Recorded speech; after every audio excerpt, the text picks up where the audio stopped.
Hey everybody, Andy Kvernen here with another Cornerstone Connection Daily Devotional. I wonder this morning, do you ever feel like you've got a big job to do and you just don't have the time, you don't have the resources to do it?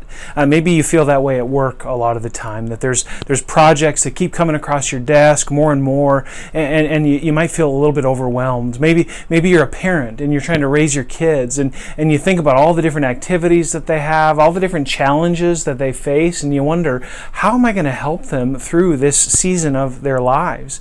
You might be facing retirement, or maybe you're in retirement and you think, you know what, I had a purpose, I was driven, I was motivated while I was in my career, but now here I am on the other side of that, and I just don't know how this is going to work for the next 10 or 20 or 30 years. I don't know if I'm going to be able to do this thing called retirement. Reminds me of a story in the Gospels. It's a familiar story.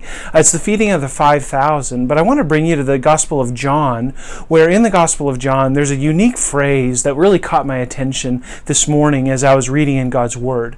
And it's from John chapter 6. And of course you know the story of the feeding of the 5,000 perhaps. The disciples are out there with Jesus. He's teaching in the wilderness, and the people are hungry. They've been with Jesus all day. They've had nothing to eat.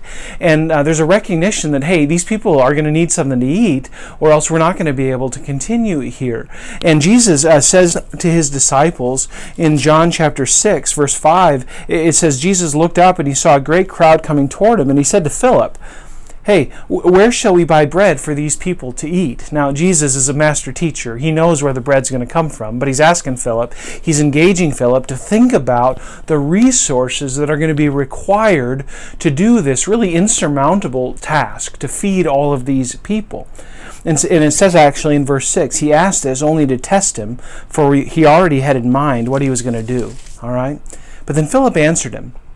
He said, it would take more than half a year's wages to buy enough bread for each one to have a bite. In other words, Philip's saying, Jesus, this ain't happening, all right? This is impossible. There's no way we can feed all of these people. And I can just kind of hear and feel the overwhelm in Philip's voice here as he speaks. And then another one of his disciples, Andrew, Simon Peter's brother, spoke up. So there's compounding anxiety here amongst the disciples. He says, well, here's a boy with 5 small barley loaves and 2 small fish, but here's the phrase I want you to hear this morning.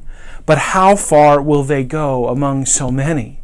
Jesus, here's some resources. This boy has 5 loaves and 2 fish, but Jesus, how is this going to work? How far are these meager resources going to go among so many? Well, you know what the rest of the story is? Jesus said, have the people sit down. I'm going to show up. I'm going to do something here. And there was so much bread distributed, so many fish distributed, that at the end of the day, there were 12 baskets left over with all of the bread. And the disciples saw this sign, it says in verse 14, and they say, surely this is the prophet who's to come into the world. And all of a sudden, here Jesus does this amazing miracle, and he multiplies those meager resources of that boy with those 5 loaves and those 2 fishes to feed not only the 5,000 men, but all the women and children that were present there as well. This is a miracle. Now, here's the thing. Did you catch what I just read in verse 14 there? It says, after the people saw the sign Jesus performed, they began to say, surely this is the prophet who's come into the world. Surely this is somebody sent by God. There's this idea that they're recognizing a little bit of who Jesus is, but not all of who he is. They're not recognizing that Jesus is the Son of God. And as we continue on in chapter 6, Jesus reveals himself more and more to his disciples until we get to verse 35. And it says this, then Jesus declared, I am the bread of life. Whoever comes to me will never go hungry, and whoever believes in me will never be thirsty. Jesus progressively reveals himself throughout the Gospels. Here in this amazing statement, John 6:35, Jesus says, look, I'm the resource you need. I'm the bread of life. And that hunger that you have, that need that you have to be the kind of parent that God has called you to be that kind of coworker, that kind of boss, that kind of employee that you have the opportunity to be, that kind of evangelist, that person who's out in our community representing Jesus to a dying world. You feel like you don't have the resources for that? Guess what the secret is? It's not to work harder.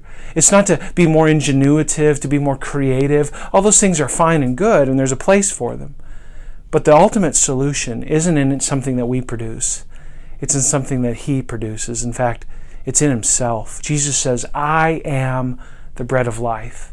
I'm the one who provides. Friends, this morning, if you're feeling overwhelmed, if you're worried, if you're feeling like you just don't have it today, well, guess what? You probably don't. But Jesus does.